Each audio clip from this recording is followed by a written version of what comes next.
Goeiemôre. Ek hoop en ek vertrou dit gaan met jou goed. Matteus 22:37 sê, ek en jy moet die Here God lief hê met ons hele hart. Met ons hele hart. Kom ek vertel jou gou 'n storie. Ons het so 'n ou klein Boston Terrier daar in die huis en ek dink ek het al baie kere oor haar gepraat. Ja, miskien het jy ook 'n hondjie daar in die huis en gaan jy vanmôre presies weet waarvan ek praat.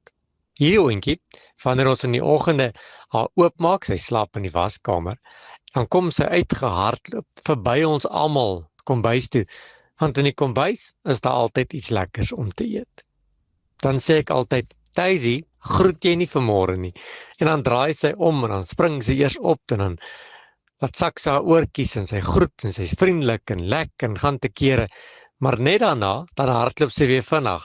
Sy wil by die kombuis uitkom, want sy weet dat daar ietsie van gisteraandse kos in haar bakkie geskep is. Of, toe ons vanoggend iets gemaak het om te eet, het daar ietsiekie geval en sy is soos 'n stofsuiertjie. Sy eet alles wat op die grond lê en sy's besig en dan sê ek altyd, Daisy, jy is nie regtig lief vir ons nie. Jy soek net kos. Maar vanoggend gebeur 'n interessante ding.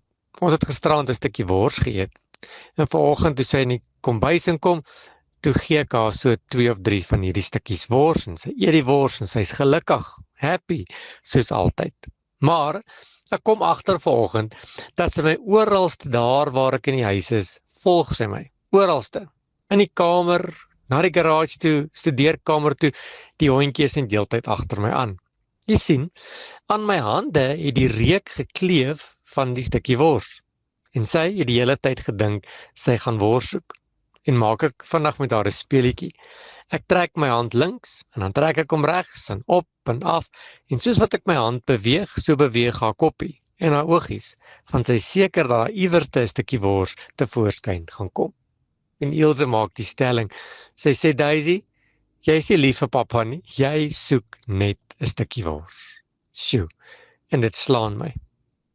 Ek en jy moet die Here God lief hê met ons hele hart. Jy sien, partykeer is ek en jy net soos hierdie voorbeeld. Al agter die Here aan. Die hele dag soek ons die Here en ons is heeltyd besig is om te vra en te soek en te bid. Maar nie omdat ons die Here liefhet nie, maar omdat ons iets van die Here verwag, omdat ons iets vir die Here soek.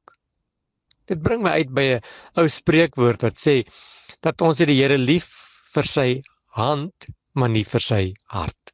En vanmôre kom ek met 'n ernstige, duidelike boodskap, dat ek en jy moet die Here God lief hê vir sy hart, vir dit wat die Here vir is, en dit wat die Here vir ons kan doen, nie net nou nie, maar vir die ewigheid. Nie vir wat ons uit sy hand uit kan kry nie. En ja, die Here sê, kom na my toe, almal wat moeg en oorlaai is, want daar's 'n troos, daar's iets wat die Here vir ons gee, om deur die dag te kom, om die ellendes en die hartseer te kan hanteer.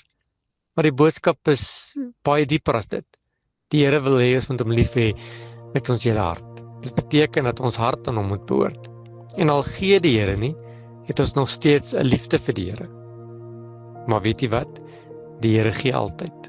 Hy sê as 'n Vader hier op die aarde dan weet hoe om goed te doen vir sy kinders, hoeveel te meer sal ons hemelse Vader nie vir ons doen nie. Maar probeer dit vandag.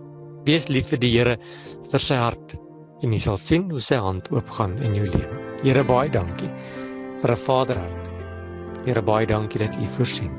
Amen.